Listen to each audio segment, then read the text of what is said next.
السلام علیکم دوستو، آج میں آپ کو بتانے جا رہا ہوں 50 برس کے گناہ معاف۔ سرکار مدینہ صلی اللہ علیہ وسلم نے فرمایا ہے جو ایک دن میں 200 مرتبہ قل هو اللہ احد پڑھے گا اس کے 50,000 برس کے گناہ مٹا دیے جائیں گے، مگر یہ کہ اس پر قرض ہو، یعنی قرضہ معاف نہیں ہوگا۔ ہاں، اگر قرضوں معاف کر دیے تو دوسری بات ہے۔ قل هو اللہ احد شریف پڑھنے والوں پر جنت واجب ہو گئی۔ تاجدار مدینہ صلی اللہ علیہ وسلم نے ایک شخص قل هو اللہ احد پڑھتے سنا، فرمایا کہ جنت واجب ہو گئی ہے۔ رحمت الہی کا خزانہ۔ کسی نے پوچھا یا رسول اللہ صلی اللہ علیہ وسلم سب سے بڑی سورت کون سی ہے؟ فرمایا قل هو اللہ احد۔ اس نے عرض کیا قرآن کی سب سے بڑی آیت کون سی ہے؟ فرمایا آیت الکرسی۔ اس نے کہا یا رسول اللہ صلی اللہ علیہ وسلم کون سی آیت آپ کو اور آپ کی امت کو پہنچواؤں؟ محبوب نے فرمایا سورۃ بقرہ کے ختم کی آیت کہ وہ رحمت اعلیٰ کے خزانے سے عرش الہی کے نیچے سے ہے۔ اللہ عزوجل نے وہ آیت اسی امت کو دی ہے۔ دنیا اور آخرت کی کوئی خیر نہیں مگر یہ اس پر مشتمل ہے۔ شیطان سے محفوظ۔ سرکار مدینہ صلی اللہ علیہ وسلم نے فرمایا جس نے قل هو اللہ احد پوری سورت کو نماز فجر کے بعد 10 مرتبہ پڑھا تو اس دن میں اسے کوئی گناہ نہیں پہنچائے گا، اگرچہ شیطان کتنی ہی کوشش کرے۔ 100 شہیدوں کا ثواب۔ تاجدار مدینہ صلی اللہ علیہ وسلم نے فرمایا ہے جس نے سورۃ اخلاص کو 1 مرتبہ پڑھا اسے 100 شہیدوں کا ثواب ملے گا۔ سرکار مدینہ صلی اللہ علیہ وسلم نے فرمایا جس نے قرآن قل هو اللہ احد کو 1 مرتبہ پڑھے گا گویا اس نے 1/3 قرآن پڑھا، اور جس نے 2 مرتبہ پڑھا گویا اس نے 2/3 پڑھا، جس نے 3 مرتبہ پڑھا اس نے 3 مرتبہ گویا قرآن پڑھا، اور جس نے 11 مرتبہ پڑھا اس کے لیے جنت میں سرخ یاقوت کا گھر بنایا جائے گا۔ 70,000 فرشتے مغفرت کی دعا فرمایا کریں گے۔ سرکار مدینہ صلی اللہ علیہ وسلم صبح کو جو شخص اعوذ باللہ بالسمیع العلیم من الشیطان الرجیم 3 بار پڑھ کر سورۃ حشر کی آخری 3 آیات یعنی قل هو اللہ احد یعنی هو الذی یا عظمن حکمی پڑھے، اللہ تعالیٰ 70,000 فرشتے مقرر فرمائے گا جو شام تک اس کے لیے دعائے مغفرت کریں گے، اور اگر وہ شخص اس روز مر جائے تو شہید مرے گا، اور شام کو پڑھ لے تو اس کے لیے بھی یہی ہے، یعنی صبح تک 70,000 فرشتے دعائے مغفرت کریں گے، اور اسی دوران انتقال ہوا تو شہید ہوگا۔ تلاوت کی سنتیں اور آداب۔ ایک آیت کا حافظہ کرنا ہر مسلمان اور مکفات پر فرض عین ہے، اور پورے قرآن کا حفظ کرنا فرض کفارہ ہے، اور سورۃ فاتحہ اور ایک دوسری چھوٹی صورتوں یا اس کے مثال مگر 3 چھوٹی یا ایک بڑی آیات کا حفظ واجب عین ہے۔ قرآن مجید دیکھ کر پڑھنا زبانی پڑھنے سے افضل ہے کہ یہ پڑھنا بھی ہے اور دیکھنا بھی، اور ہاتھ سے اس کا چھونا بھی ہے، یہ سب عبادت ہے۔ مستحب یہ ہے کہ باوضو قبلہ روح اچھے کپڑے پہن کر تلاوت کریں، اور شروع تلاوت میں اعوذ باللہ پڑھنا سنت ہے۔ ابتدائی صورت میں بسم اللہ سنت ورنہ مستحب۔ اگر جو شخص جو آیات پڑھنا چاہتا ہے اس کی ابتدا میں ضمیر مولا تعالیٰ کی طرف راجع ہو، جسے قل هو الذی لا الہ الا ہو، تو اس صورت میں اعوذ باللہ کے ساتھ بسم اللہ کا استعانہ موجود ہے۔ درمیان میں کوئی دنیوی کام کرے تو اعوذ باللہ بسم اللہ بھی پڑھے، اور دینی کلام کیا مثلاً سلام یا اذان کا جواب دے، سبحان اللہ اور کلمہ طیبہ وغیرہ کا اذکار پڑھے تو اعوذ باللہ پھر پڑھنا اس کے ذمے نہیں ہے۔ لیٹ کر قرآن پڑھنے میں حرج نہیں ہے، جبکہ پاؤں سمیٹے ہوئے ہو اور منہ کھلا ہو تو یوں نہیں چلنے اور کام کرنے کی حالت میں بھی تلاوت جائز ہے، جبکہ دل نہ بٹے ورنہ مکروہ ہے۔ غسل خانہ اور موضوع نجاست میں یعنی ناپاکی جگہوں پر قرآن مجید پڑھنا ناجائز ہے۔ جب بلند آواز میں قرآن مجید پڑھا جائے تو تمام حاضرین پر سننا فرض ہے، جبکہ وہ مجب بالغرض سننے کے حاضر ہوں، ورنہ ایک کا سننا کافی ہے، اگرچہ اور لوگ کام میں ہوں۔ مسجد میں سب لوگ بلند آواز میں پڑھیں یہ حرام ہے۔ اکثر میں بھی سب بلند آواز پڑھتے ہیں، یہ بھی حرام ہے۔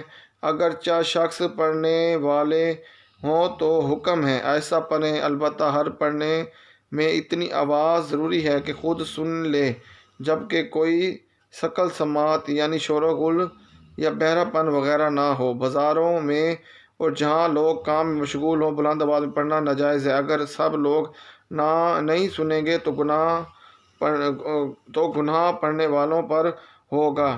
اگر کام میں مشغول ہونے سے پہلے اس نے پڑھنا شروع کر دیا اور اگر وہ جگہ کام کرنے کے لیے مکروہ نہ ہو تو اگر پہلے پڑھنا اس نے شروع کیا اور لوگ نہیں سنتے تو لوگوں پر گناہ ہے، اور اگر کام شروع کرنے کے بعد اس نے پڑھنا شروع کیا تو اس پر گناہ ہے۔ مدرسے میں سبق یاد کرنے کے لیے ایک ہی وقت میں کسی طلبہ بلند آواز میں قرآن شریف پڑھتے ہیں، یہ جائز ہے۔ تلاوت کرنے میں کوئی شخص معظم، دینی، بادشاہ اسلام، عالم دین، استاد یا باپ آ جائے تو تلاوت کرنے والا اس کی تعظیم کو کھڑا ہو سکتا ہے۔ قرآن مجید بلند آواز سے پڑھنا افضل ہے، جبکہ کسی نمازی، مریض یا سوتے کو عزیدار نہ ہو۔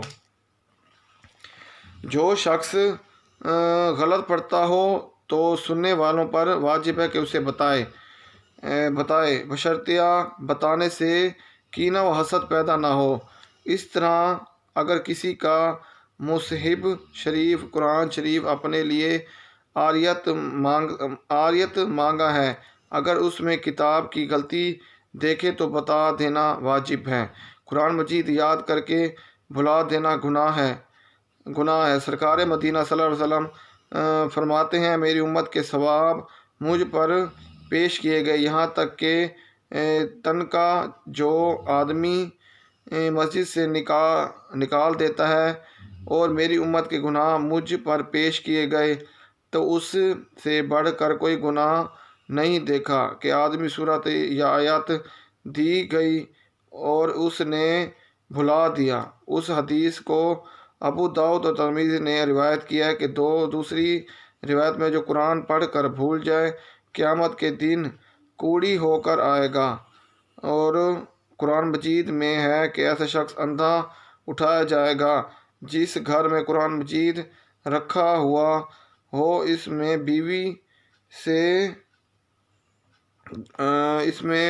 بیوی کو بھی مطلب قرآن پڑھنا چاہیے، جبکہ مسلمانوں پر دستور ہے کہ قرآن مجید پڑھتے وقت اٹھ کر کہیں جاتے ہیں تو بند کر دیتے ہیں، کھلا ہوا چھوڑ کر نہیں جاتے۔ یہ ادب کی بات ہے، مگر بعض لوگوں میں یہ مشہور ہے کہ اگر کھلا ہوا چھوڑ دیا جائے تو شیطان پڑھے گا، اس کی کوئی اصل نہیں ہے۔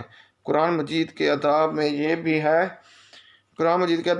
بھی ہے کہ اس کی طرف پیٹ نہ کی جائے اور نہ ہی پاؤں پھیلائے جائیں اور نہ ہی اس سے اونچا کریں، نہ خود اونچی جگہ ہو اور قرآن نیچے ہو۔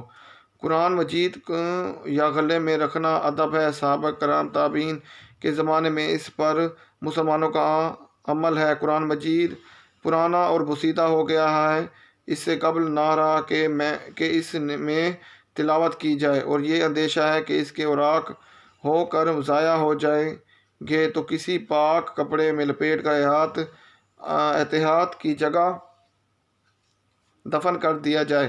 دفن کرنے سے اس کے لیے لحد بنائی جائے تاکہ اس پر مٹی نہ پڑے۔